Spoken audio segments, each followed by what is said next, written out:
nervioso es una clase un poquito larga porque aquí se incluye muchos tipos de neoplasias, porque las neoplasias del sistema nervioso no son un solo tipo de tumor.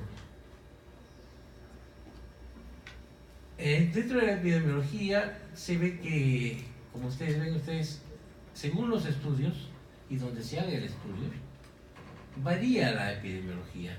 En este caso, la incidencia, por ejemplo, en un estudio que se hizo en Rochester, en Estados Unidos, arrojó de que era 14 puntos por 100.000 habitantes por año la incidencia de tumores del sistema nervioso.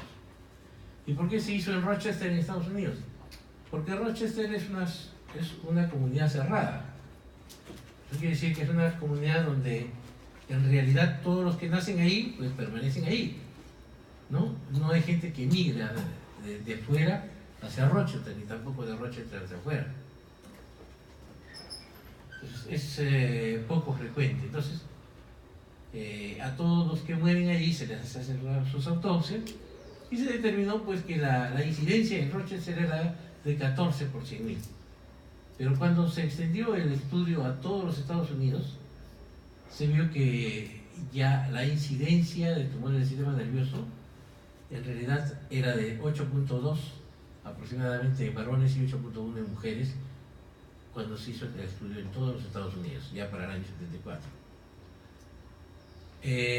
Según el sexo, los varones tienden a tener tumores más malignos que las mujeres. Las mujeres tienden a tener meningiomas, que son tumores benignos, en cambio los varones, los gliomas, que son los tumores más malignos. Hay mayor incidencia de gliomas, es decir, de tumores malignos, en la raza blanca que en la raza negra. En la mortalidad se encuentra también, según que el país y según la región que se haga este estudio, ¿no? Por ejemplo, 16 países en Europa, ¿no? Incluyendo España, entre el año 61 y 65 se determinó de que era 4.3 a 5.9 por 100.000 habitantes por año. En España, en ese entonces, entre 61 y 65, era de 3.8. Pero estudios españoles ya mucho más actuales, hacia el año 79 o hacia el año 83, determinaron que la cantidad de mortalidad de tumores cerebrales era de 6.3 en varones y de 4.5 en mujeres en España, en toda España. Entonces era incluso un poco mayor, como ven ustedes, un poquito mayor en varones la mortalidad que en el resto de Europa, ¿no? Entonces, como digo, según el país y según la etapa en la cual se haga el estudio, a veces varía un poco. Sin embargo, acá en el Perú nosotros no tenemos la posibilidad de tener este tipo de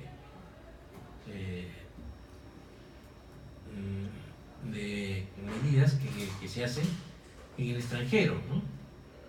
Debido a que acá no se hace los protocolos que hacen allá, ¿no? Aquí no se hace, por decir, cada vez que muere una persona no se hace autopsia, ¿no? Allá sí, ¿no? Por más lejano que sea el pueblo, el médico que está allí en esa zona está obligado a hacerle autopsia a ese paciente que murió. Aunque murió de dolor de estómago o lo que sea, está obligado a hacerle autopsia. Se le hace su autopsia y después se lo entierra. A diferencia de acá del Perú, donde aquí el paciente se muere y nadie le hace autopsia y solamente lo entierra, ¿no? E incluso llegan hasta cremarlo. Lo agarran y lo creman al paciente, ni siquiera le han hecho autopsia. Entonces, no sabemos a ciencia cierta 100% qué cosa es lo que tiene el paciente. Por eso es que muchos estudios acá, por ejemplo, cuando ustedes van a ver presentaciones de caso clínico clínico radiológico. ¿Por qué? Porque no se llegó a hacer patológico, porque no se hizo autopsia. O sea, clínico radiológico, murió el paciente y el familiar no quiso hacer la autopsia, entonces no se le hizo. ¿Ya? Entonces, por eso es que nosotros, por ejemplo, tenemos esa deficiencia a veces cuando presentamos los casos clínicos, porque al final no sabemos cuál es el diagnóstico 100%. Se supone con una buena cantidad de cercanía, por decir así, un 90%, un 95% de qué es lo que estamos diagnosticando, por sus exámenes de laboratorio, por sus exámenes de rayos X, etc. Pero no tenemos la confirmación del patólogo. ¿Ya? Entonces, esa es la diferencia con otros países. Entonces, cuando nosotros hemos hecho acá en el Perú, hemos ido yo a investigar, por ejemplo, al INEM, qué estadísticas tienen. En realidad tienen sus estadísticas de las cosas que hacen ellos. Pero el INEM no es el Perú. El INEM solamente es uno de los hospitales de acá del Perú. Y ni siquiera puede concentrar al 100% de todos los cánceres.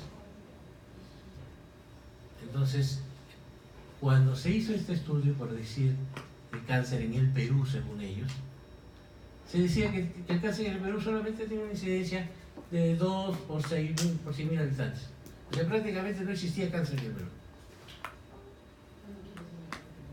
Que había 2 picos, en otro estudio había 2 picos, en los cuales se decía de que entre la quinta y la octava década de la vida, y también cuando eran niños, muy bebés, había los 2 picos de cánceres. Y después, a media edad, bueno, había algunos cánceres, pero no eran muchos, lo cual es falso, como vamos a ver. Y calcularon de que la incidencia de tumores por habitante era entre 4.8 y 19.6. O sea, se pasaron, ¿no? Si en España era 6.8, acá era hasta 19.6, no hay problema. Cualquier número se le puede poner, el papel aguanta todo. Entonces, ese es el problema acá, ¿no? Entonces, ellos calcularon, dijeron, ya, bueno, han habido 60 muertos en este año, con la población de 30 millones de habitantes, tanto. Y así no es. Bien. Entonces, la etiología y la patogenia. Hay predisposición genética, por supuesto, a hacer tumores cerebrales. Algunos casos en los cuales el paciente tiene, por ejemplo, neurofibromatosis, tiene tendencia a ser tumores del sistema nervioso, lo que se llaman neurofibromas, y tumores que pueden ser incluso malignos dentro del sistema nervioso. La esclerosis tuberosa también es otra enfermedad que causa gliomas en el sistema nervioso. Igualmente el síndrome de Turco, que los neuroblastomas, y el síndrome de Frabel, los gliomas. Existen algunos carcinógenos que pueden ocasionar tumores cerebrales, como son el cloruro de vinilo, que es cuando se usa para la producción de plásticos. Tenemos varias fábricas de plásticos, algunas que no están bien diseñadas y bien vistas por el Ministerio de Salud. Y hay virus oncogénicos que no les tomamos ninguna importancia, como el Epstein-Barr, ¿no? Y todo el mundo tiene sus relaciones sexuales y no sabe si tienen Epstein-Barr en sus relaciones y pueden tener tumores cerebrales por esto. Bien. Dentro de los signos y síntomas, todo tumor ocasiona signos y síntomas comunes. La cefalea es el signo más común. Ya hablamos sobre la mañana con los que estuvieron allí del dolor de cabeza. El tipo es un dolor de cabeza que es gravativo, que se localiza en un solo lado de la cabeza, que es como una pesadez, como que algo que le pesa dentro al paciente, y que es un dolor que empieza muy lento, muy leve al principio, pero con el transcurrir de algunas semanas se hace cada vez más fuerte y más intenso, de tal manera de que el paciente siente que algo tiene en la cabeza. Ahora, se asocia muchas veces a signos de vías largas, es decir, a hemiplegia, hemiparesia, sensaciones de entumecimiento de una parte del cuerpo, ¿no? Y a la epilepsia. Cuando el tumor es muy grande y causa hipertensión intracraneal, causa náusea y vómito de proyectil, que también es característico de la hipertensión intracraneal. Bien, la clasificación de los tumores cerebrales, nosotros lo clasificamos principalmente por la línea de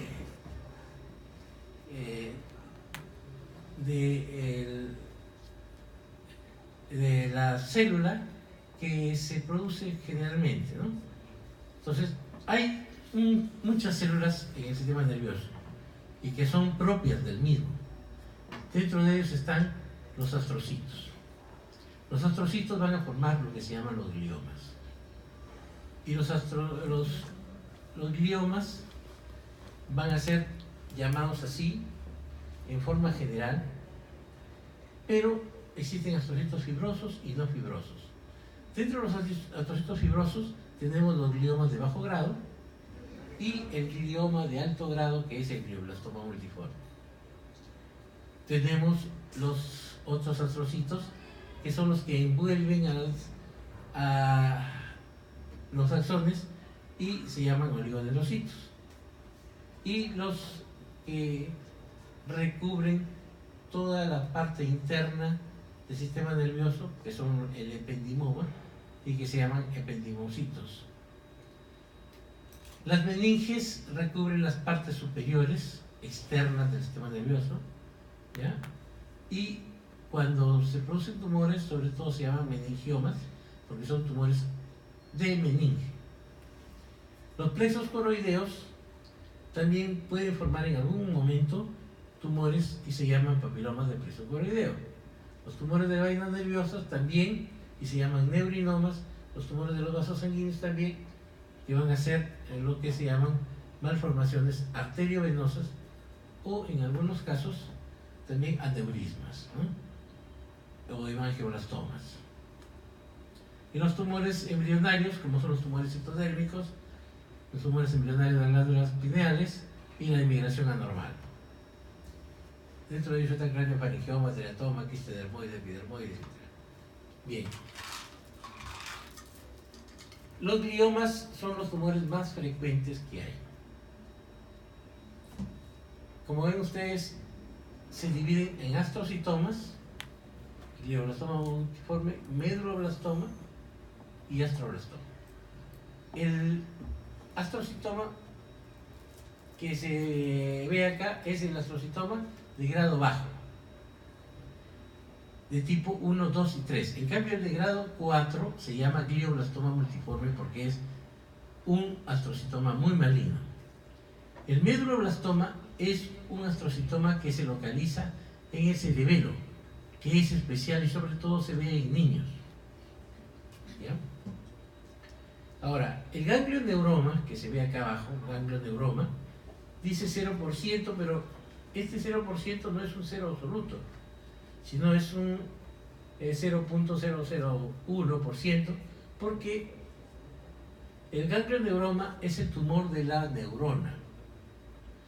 Puede ser, por ejemplo, de la neurona de la vía piramidal, puede ser de una neurona de Betz,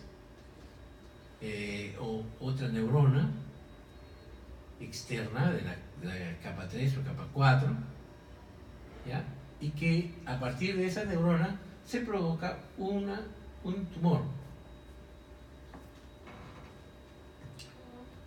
Bien, estos astrocitomas van a corresponder más o menos al 50% de todos los tumores cerebrales.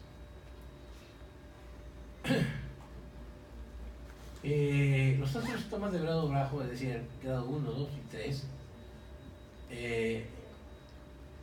van a ser llamados así porque en ellos existe poca cantidad de isquemia dentro del tumor y por lo tanto no hay sangrados ni hay muerte dentro del tumor. Y entonces no hay zonas quísticas o líquidas dentro del tumor. Aparentemente es un aspecto sólido, ¿no? Y como le digo, se ven frecuentemente cuando hay epilepsia. Se ve en la esclerosis tuberosa frecuentemente, también esos tumores.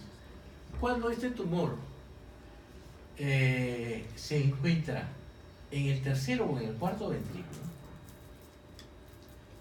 se llama pilocítico. Ahora, el pilocítico que se encuentra en el tercer ventrículo se puede asociar a lo que se llama síndrome de Froelich. Y el síndrome de Froelich se asocia a la falta de maduración sexual, obesidad, alteraciones del sueño vigilia, poiquilotermia y trastornos vegetativos en el sujeto. ¿Entendido? ¿Por qué? Porque al comprimir este pequeño tumor, comprime el diencéfalo, ¿ya? Y eso provoca alteraciones que producen alteraciones sobre todo del sueño, de la vigilia y de la saciedad. Y entonces el paciente puede tener obesidad.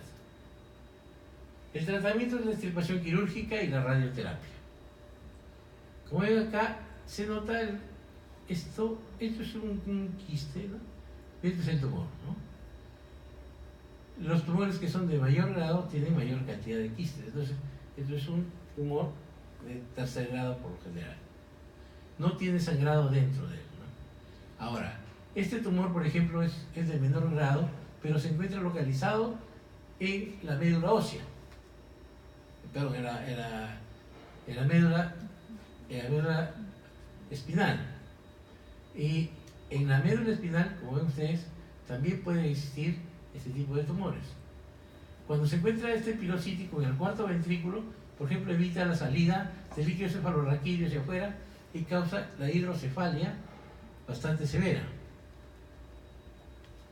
El glioblastoma multiforme es el astrocitoma grado 4. Es el 50% de todos estos gliomas, ¿ya? Y está formado por células maduras, se presenta entre los 30 y 50 años y se localiza frecuentemente entre los lóbulos frontales y los temporales, ¿ya? En la macroscopía el aspecto es de consistencia variable, con focos de necrosis, hemorragias y degeneración quística. Quiere decir que hay quistes degenerativos, hay hemorragias, hay focos de necrosis, son las zonas oscuras y negras dentro del tumor. En la microscopía es muy celular, ¿no? Como ven ustedes, un núcleo pleomórfico mal definido y con un aspecto de pseudoepalizado. En la tomografía lo que se nota es una lesión hipodensa con hipercaptación de contraste, con neovascularización y drenaje vascular precoz.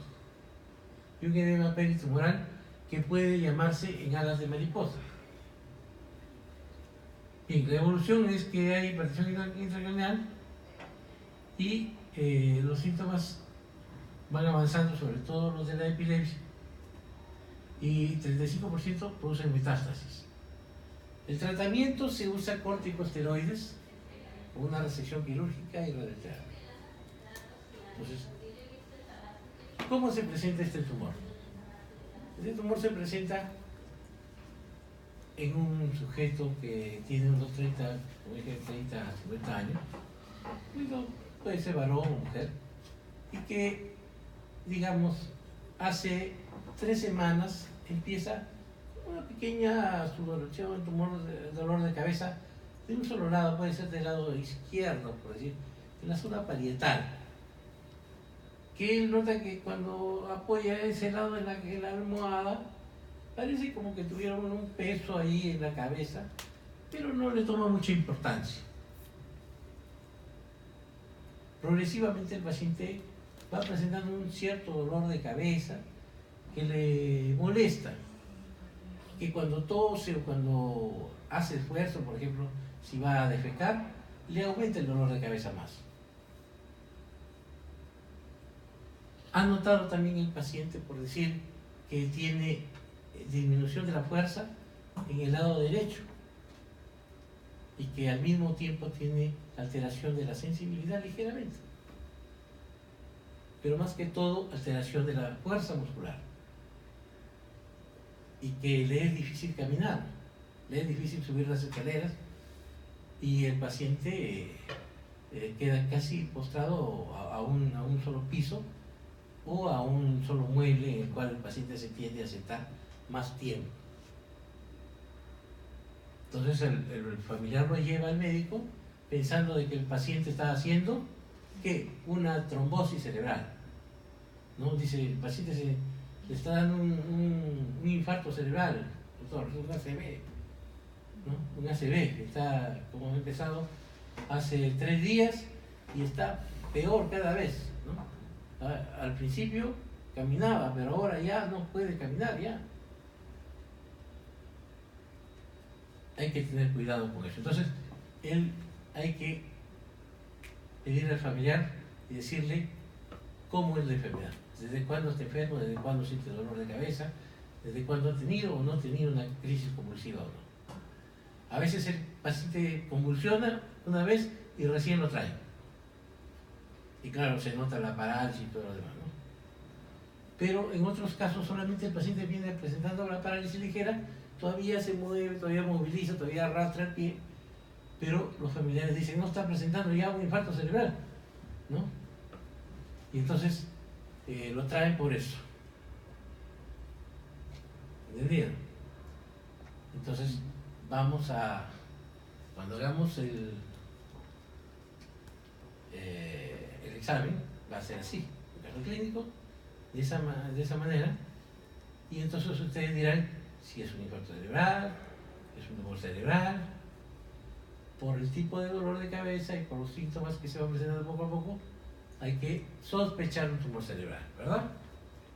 ¿Y qué tumor cerebral podemos sospechar? Que avanza en 3 o 4 o 5 días, un glioblastoma. ¿Por qué? Porque un glioma de bajo grado avanza, pero en varios meses, de un mes para otro. Bien.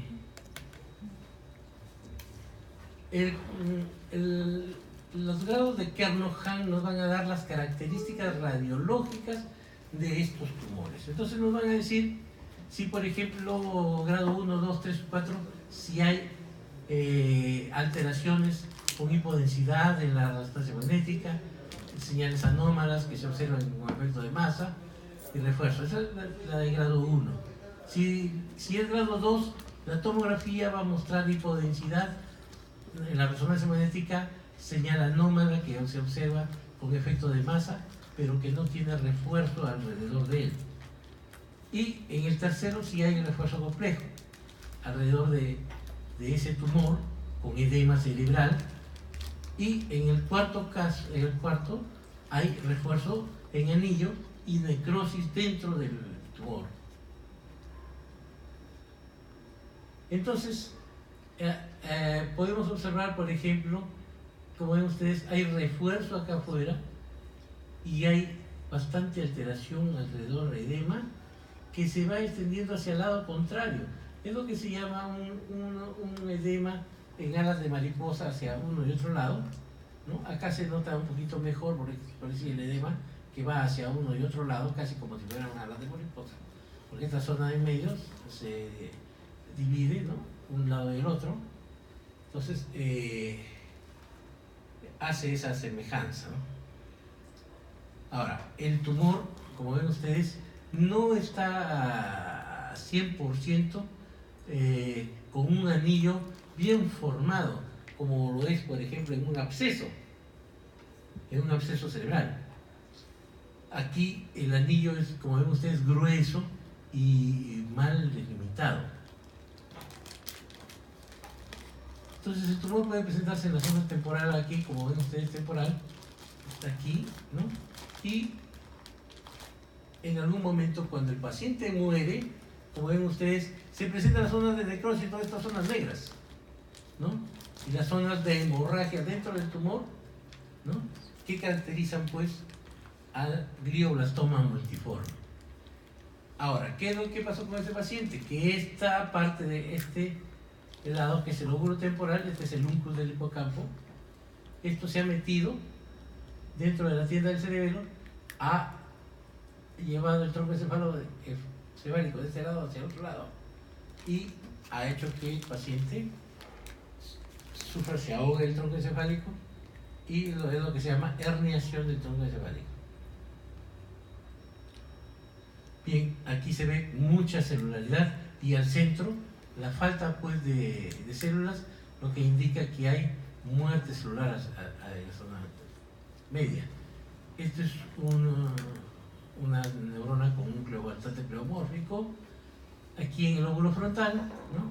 Como ven ustedes, hay un cierto refuerzo de la resonancia magnética, ¿no? Un cierto refuerzo con edema. Cuando se va a extirpar el tumor, como ven ustedes, esta zona de acá es el tumor. Se va a sacar todo el tumor, toda esta zona que parece que estuviera chancado acá, ¿no? Aquí se nota un quiste rojo, como que hay necrosis acá y bastante hemorragia sobre este lado. Como ven, hay muchos vasos sanguíneos en esta zona. Es un tumor muy sangrante, que de tal manera de que cuando lo sacan queda todo esto así, sangrante, todo esto. Bueno, se ve que hay bastante vasos sanguíneos dilatados, ¿no? Bien, el glioma del tronco encefálico. El tronco encefálico también tiene su glioma, ¿no? ¿Por qué? Porque también tiene sus astrocitos, tanto fibrosos como no. Y bueno, ¿cómo se diagnostica este tipo de tumor? En este caso, lo que se ve es que el paciente tiene pérdidas de múltiples nervios craneales. Es decir, el paciente tiene alteraciones de la sensibilidad, por ejemplo, de la cara, en este lado, y también, por decir, parálisis del sexto nervio craneal, y un poco de sordera de ese mismo lado, e incluso del lado contrario puede tener alteración del movimiento del ojo del lado contrario, ¿no? ¿Por qué? Porque los ojos se mueven coordinadamente. Si tiene parálisis del sexto, tiene una parálisis contralateral también en el otro lado, porque también el tercero y el sexto bajan por el mismo lado. Entonces, estas alteraciones múltiples de las vías largas y de los nervios craneales van a determinar de que la alteración está localizada en el tronco encefálico. Bien, entonces como ven ustedes, el tumor está aquí, raramente metastatiza. El glioma del nervio óptico también es otro tipo de glioma. ¿Por qué? Porque el nervio óptico también es parte del sistema nervioso central, es parte del cerebro. El nervio óptico no es un nervio como cualquier otro nervio que es, por ejemplo, el nervio de la cara, o el nervio facial, o el nervio trigémino. No es cualquier nervio, sino es parte del cerebro. Cuando, si ustedes van a estudiar o van a repasar la parte de la genética, cómo se produce el nervio óptico cuando el paciente, cuando uno es embrión. Cuando uno está en etapa embrionaria, el nervio óptico nace del polo occipital. Desde el polo occipital sale una lengüeta, por decir así, larga, que se dirige hacia adelante y que se abre como una ampolla. Entonces, esa ampolla viene a ser la retina. La retina es parte también del sistema nervioso. Por eso es que la retina tiene neuronas. Entonces, cuando el nervio óptico ya se ha formado como nervio óptico, por decir así, como bandeletas ópticas, etc. Este nervio contiene una serie de astrocitos que también son el soporte del nervio. Por eso es que también el nervio óptico puede sufrir de glioma. Y puede sufrir de un glioma muy cerca de la retina. Si es así, entonces se produce una proptosis, o sea, el ojo se va hacia afuera. Se paraliza el ojo, se queda en una sola posición y se sale hacia afuera, ¿no? Si está más hacia atrás, por decir, como es la zona más común, que es en el quiasma óptico, ¿qué cosa va a pasar? Va a ocasionar que haya hemianopsia bitemporal. Si está muy adelante, produce ceguera. Aló. Estoy en clase ahorita, estoy en clase. Ya.